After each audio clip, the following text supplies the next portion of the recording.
to believe in the possibility of hope and health and healing for yourself. Even if it's 1% at a time, every single step, no matter how tiny, really truly matters. Be willing to be open to all of it. Focus on educating youth and exposing them to lots of different ways of thinking and interacting with different worldviews and people. I think it sets them up for such a solid foundation for life. Individually, we're starting to go, oh, there's more available. And when we do that on a greater level, it is so powerful. Holistic health is very physical. And that's one thing I hear, like I really need physical healing. I need to feel better. I'm like 100%. We will address that. And we'll also address emotional healing and mental healing and spiritual healing. We are humans and we crave connection. And when you are having that interpersonal human relationship with somebody who's helping you to be a better human in every aspect, like, of course we need that. I think making sure the humanity is there in some level and that you feel like you are moving forward. It's about all of you and how much you matter as a person. For me, this is a calling, and a lot of it's just filling in with missing pieces that is not available. Dream here is to feel good. Absolutely keep going, keep believing in yourself, and know that I do. You are the one that you've been waiting for. No need to knock open the door. Take the leap and be the dream. Be the Dream is your guide to authentically sharing your voice and stepping into the life you've always wanted. Whether through music, speaking, or creative expression, we're here to help you own your unique sound and make an impact. I'm Carolee Garrison, and this is your time. As a lighthouse for aspiring vocalists, I'm here to illuminate the path to fearless self-expression, helping you tap into your most vivacious voice. Through powerful interviews and expert insights, you're going to gain the confidence to be heard, be seen, and finally be the dream.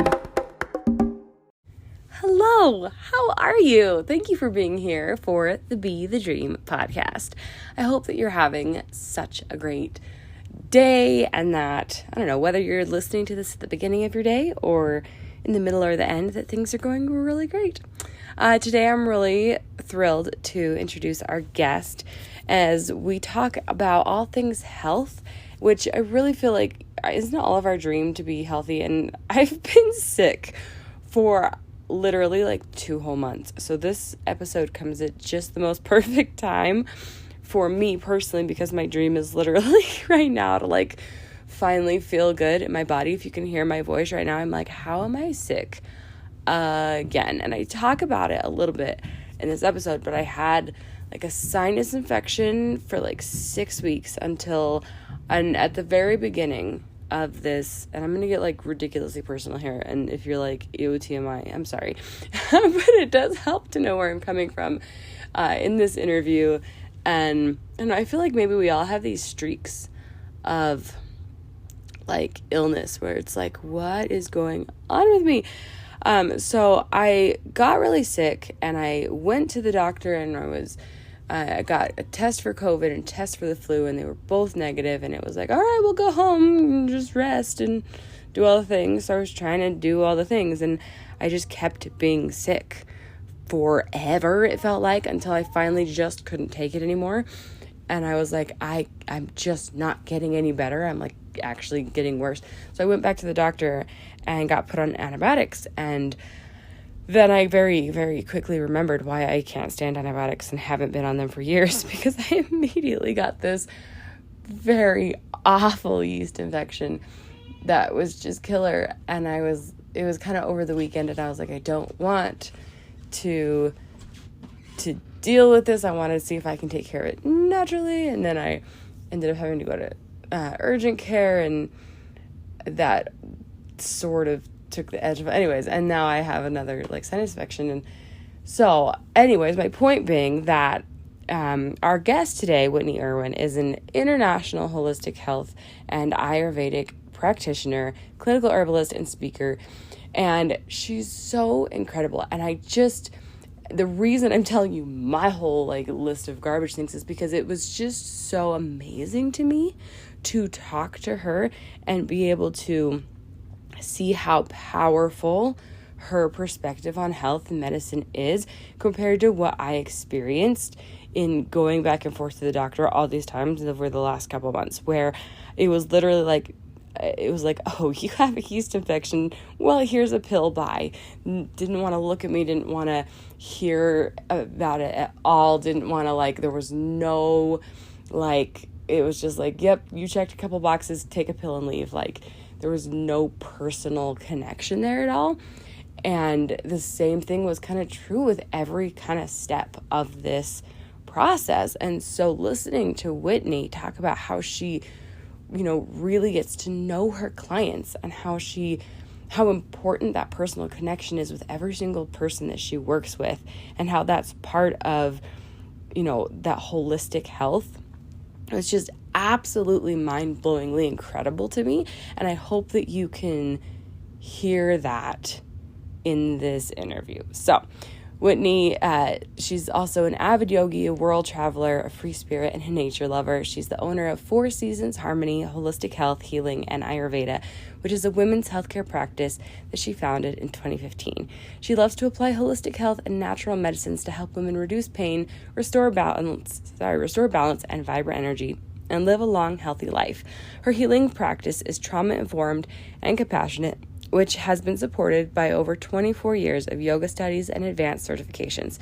She has an MSc in Clinical Herbal Medicine, MED in Montessori, Licensure in Massage Therapy, and extensive certifications in Khalsa Way Prenatal Yoga, the National Ayurvedic Medicine, we'll see if I can say all these words, the National Ayurvedic Medical Association, Soma-Shakti Women's School of Vedic Wisdom, International Association of Infant Massage USA, Peaceful Touch, Yoga Care, and Crestone Healing Arts Center. It's the full all roundabout way that she approaches her clients is also incredibly impressive, which you can hear from her bio. So I hope that you love this interview as much as I do, because it was so impactful for me.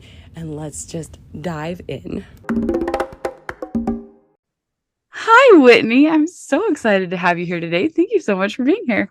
Hi, Carolee. I'm super excited to be here with you and your audience. Awesome. Well, today we are going to talk all about holistic health and Ayurveda and all of these really incredible topics that you have now spent your life pursuing and deep diving in. So I think I want to start with this entire, what is it? For people who are I think I've heard of that. What does it mean? Is that kind of woo-woo? Is it real? What is it? Can you help us understand more fully, how this has changed your life and what it does for people? Yeah, well, for me, I find that natural health and holistic modalities have completely saved my life and still something that's embedded in my lifestyle today. And the way that I practice and the teachers that I've worked with are pulling from wisdom and knowledge in evidence-based holistic health systems that have been practiced successfully for many thousands of years, and we're still growing and expanding today. But I don't feel like it's even comparable to woo-woo. I think there's a lot of people within any field you have to just be careful of that aren't doing it for the right reasons or they're unethical. But I think if you're looking at something that has been tried and true for a very long time, there's good reason for that. And that for me helped me to trust and open up to trying new things and finding that they did work and enhance my life. Yeah, and I really love this concept of if you don't try it, how can you even know? If you don't give it a chance, how can you even know if you like it or not? So true. And I mean, I think there's risk to any kind of change. And even if it's the clearest, most positive next step forward, I don't think you can avoid some level of fear and vulnerability. But I do feel like faith and courage and hope overrides those emotions. I don't think that they need to be necessarily absent, though. I think it's part of the natural process of true transformation. I love that. But I do want to, I guess, insert this idea here that this is not in opposition to science and medicine and all the things that people want to think is the norm, the more popular opinions. Like this is in tandem. This goes in addition. This is help explain this better for me because I'm sure that you can say this better. Yes. Well, I like to, I'm like a total math and science nerd, and I actually have a graduate degree, Master of Science in Clinical Herbal Medicine. Amazing. I find they really go together well, and there's just so many like myths and misconceptions out there. And when you educate yourself and you talk with practitioners, quickly a lot of those things fall away. But I think you have to just get yourself out there and and try new things to really learn about what is the root behind a lot of these systems. How are they based? Yeah. So I would say that within like herbal medicine and Ayurveda, those are like by definition are sciences. And I can think of, actually I was reflecting on this recently, in 10 years of full-time clinical practice and serving thousands of people, I can think of 0% of anybody that has come in that has not been able to successfully apply holistic health. So it's something that truly is Love that. yeah. Oh, that's amazing. Well, and I don't think that there are a lot of doctors out there that would be like, no, completely disregard everything holistic and only pharmaceuticals. Like that doesn't exist. They're like, no, use both. Like, please use all the tools at your disposal. Like, yes, there are times when one might work better than the other, but like it's going to completely depend on the circumstance. And like we have to use, especially like our intuition, we have to use like the circumstances that are right for the moment.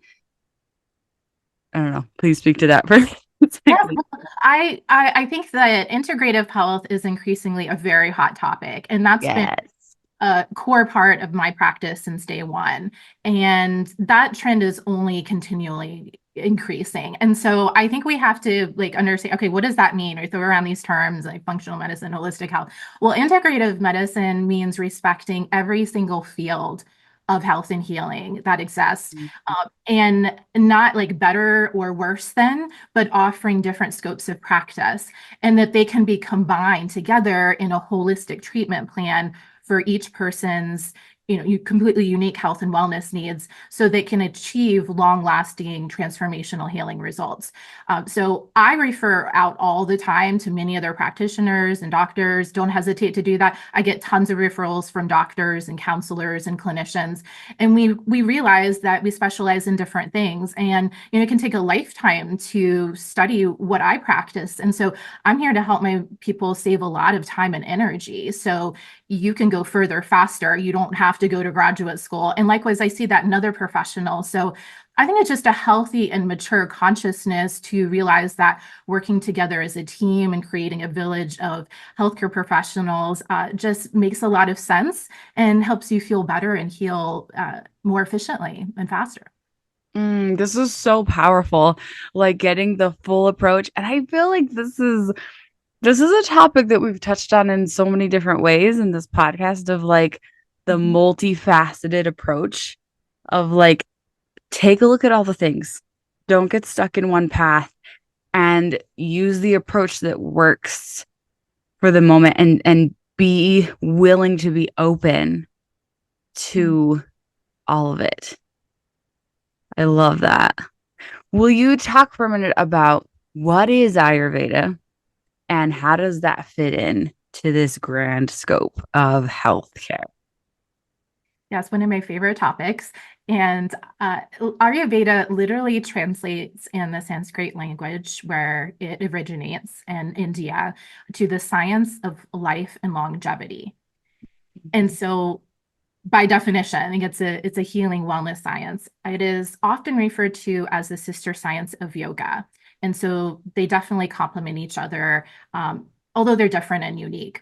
And I find that, again, 0% of people I've ever come across have not been able to apply Ayurvedic medicine principles. I actually feel like it's of enormous benefit to have these services available in the West, and that's a trend that's only growing. So I think, again, I'm all about education and service, but this is historically, according to written documents, the longest holistic health system as well as medical system that we have available. And so I think that kind of speaks for itself, just the longevity present in this philosophy and system. So there's so many aspects. There's many branches of Ayurveda. My specialty is more in women's health. But I tell my people all the time that you could study Ayurveda for the rest of your life and feel like you're just scraping the surface. It's so vast, and in a good way. You'll never be bored. Yeah, amazing. Did you grow up here in the West? I'm here in Utah, United States. Where did you grow up? Where did you start your journey? Yeah. Born and raised American. I'm very international in, my values and conscious. I love to travel, world traveler. I was actually born in Texas and a Love college it. Brian. My parents are college professors, and when I was about a year and a half, my parents decided to move to Virginia. My dad was offered a new position at James Madison University, where they decided to stay for over 30 years, and they received tenure. They're retired now. And so, my growing up roots was in the Harrisonburg, Virginia, Shenandoah Valley area. Although I have this Texas-born background as well. So, Yeah. yeah. And We lived in San Antonio for a while. And so I'm like, I didn't grow up in this, alternative medicine lifestyle. And so that's what I was going to ask you. It was like, did you grow up with any of those kind of influences? And if not, when did they start coming into your life?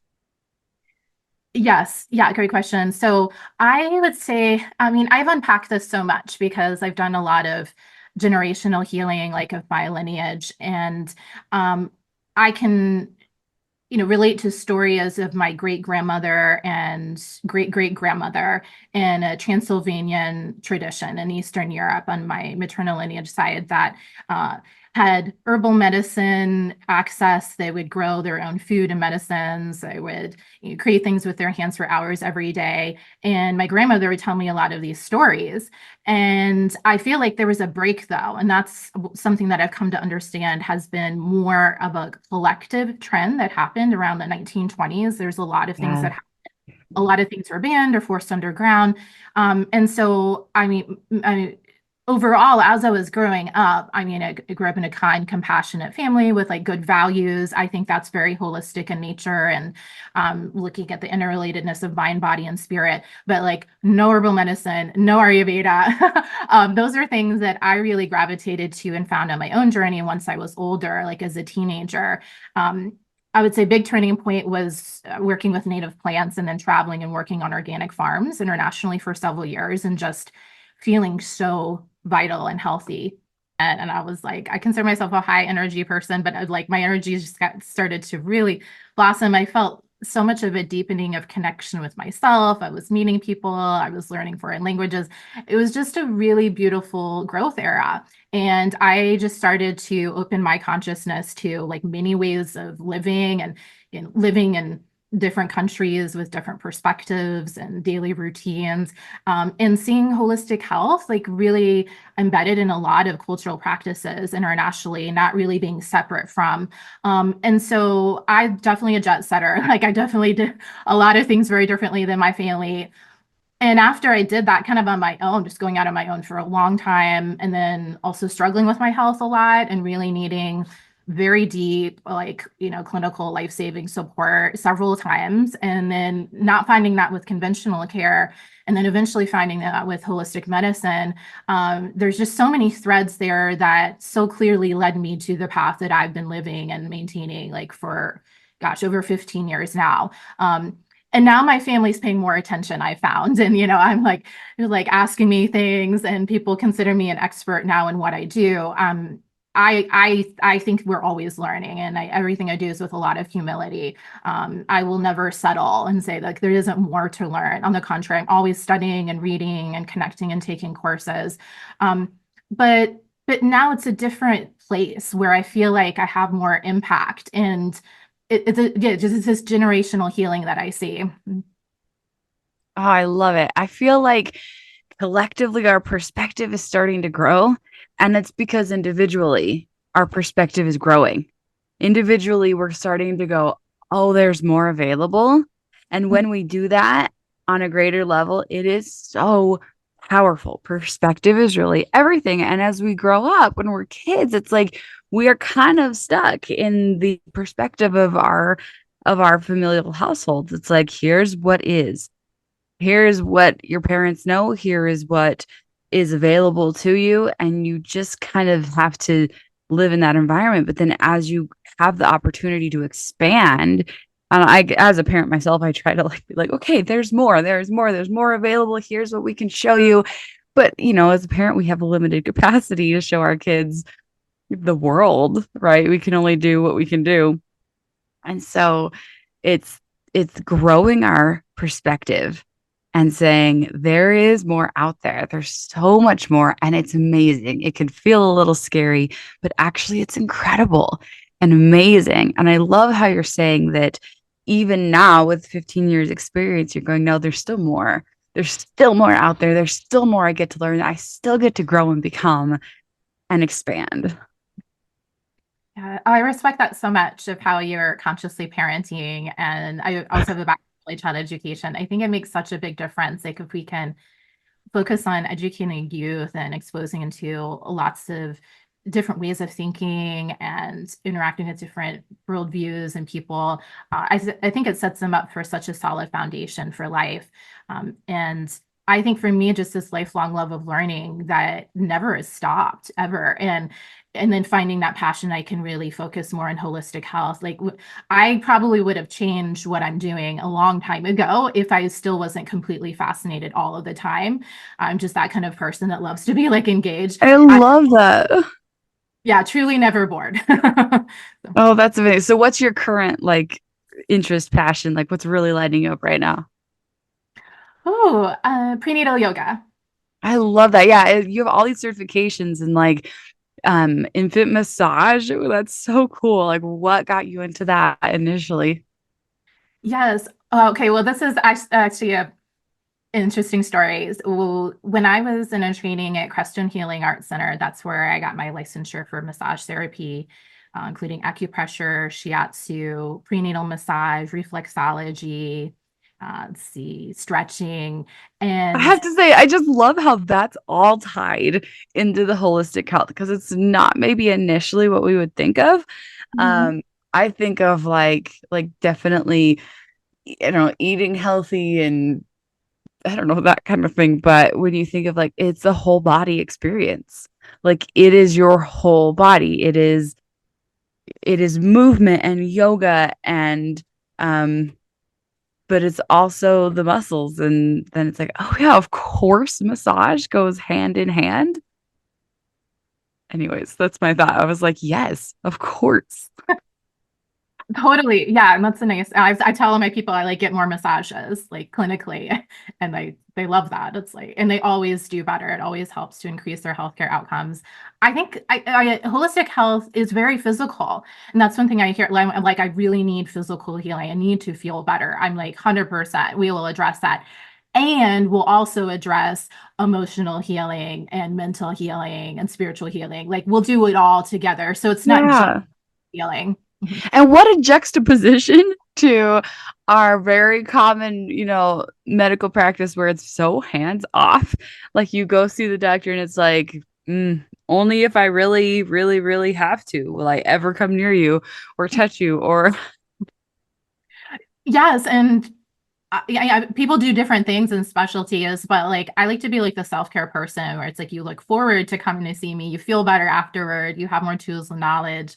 Um, there's a personal connection I think that you're striving and that you're striving to create with your clients that I don't see happens in typical modern or westernized healthcare. It's unfortunate. It's a little sad. It's very disconnecting over there where it's like we are humans and we crave connection. And when you are having that interpersonal human relationship with somebody who's helping you to be a better human in every aspect, like of course we need that. yes, I mean connection and belonging are basic human needs. And like for me, I can't really separate that from any aspect of my life and most certainly not my healthcare and service work. And no wonder it's so awkward to like go to the doctor and tell them all your like most deep personal like things that are wrong with your body when you're so disconnected on an emotional level.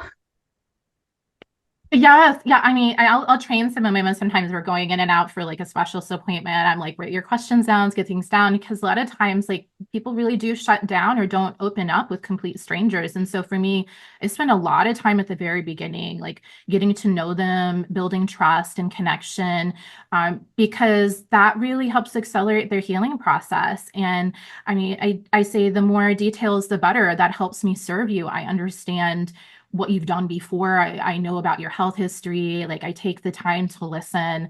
And I really do genuinely care about them. Yeah. When you get to know somebody, you like can't help but care about them. Like Mhm, it's when you, and that's one of the things I've loved so much about podcasting is that like when you sit down and speak to somebody and you hear their story, like mhm, it's like actually a quote from Mr. Rogers or something where it's like when you hear someone's story, you can't help but begin to love them.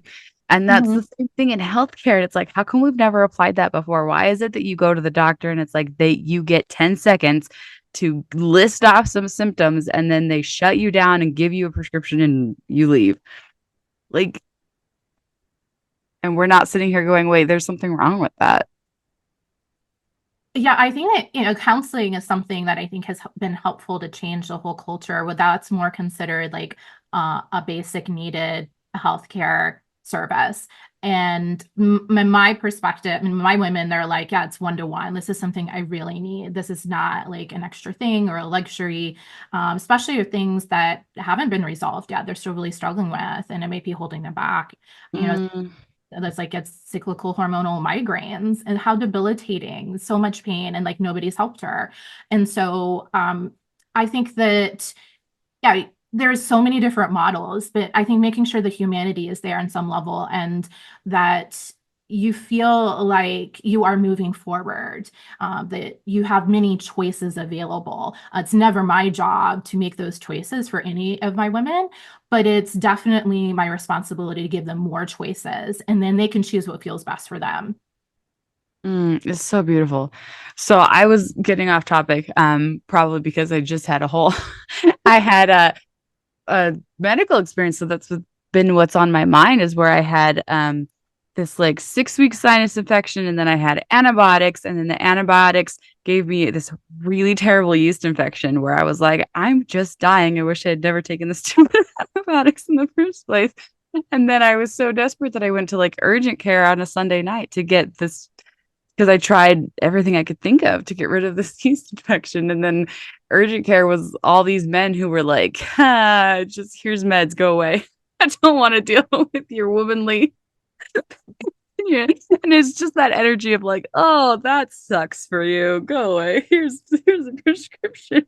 Or they like didn't talk to me or look at me or like anything. They were like, hey, list your symptoms. Bye. So that's my perspective right now. We're having this conversation where I'm like, yeah, like this medical system is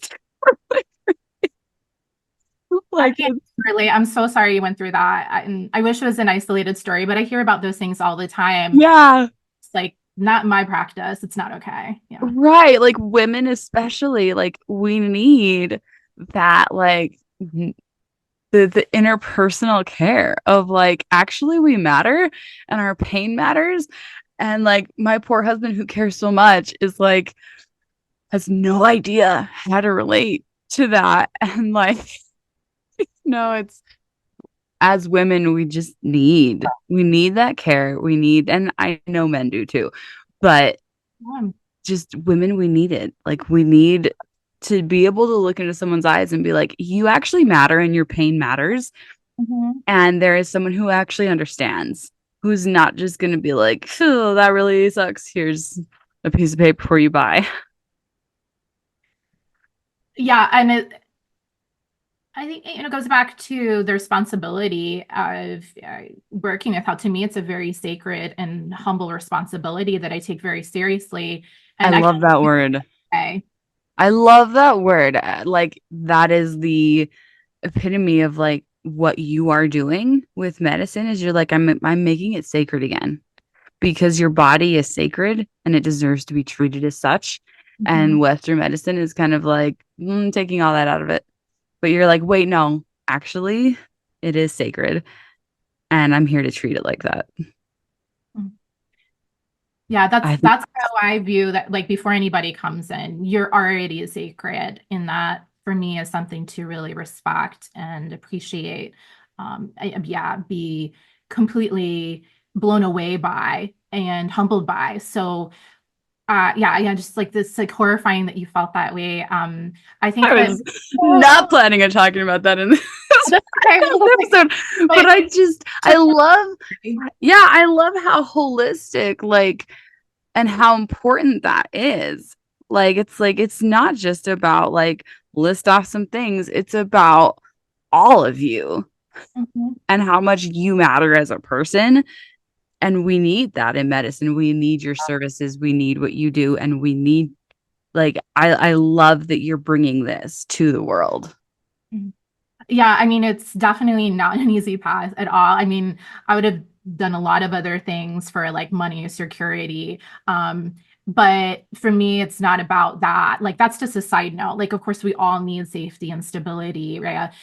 But for me, this is a calling. And a lot of it's just filling in with missing pieces that is not available in women's health in the ways that we really truly need. And I'm so motivated by the caseloads that I see, just massive volumes of women coming, like, can you help me? I've been trying to work through this for so long. And this is still, really something that I'm stuck with. And that for me is really meeting the needs of the people, and, not the other way around. Right. It's like women so very often get kind of tossed to the side where it's like, oh, well, that's just going to keep happening. That's just a woman problem.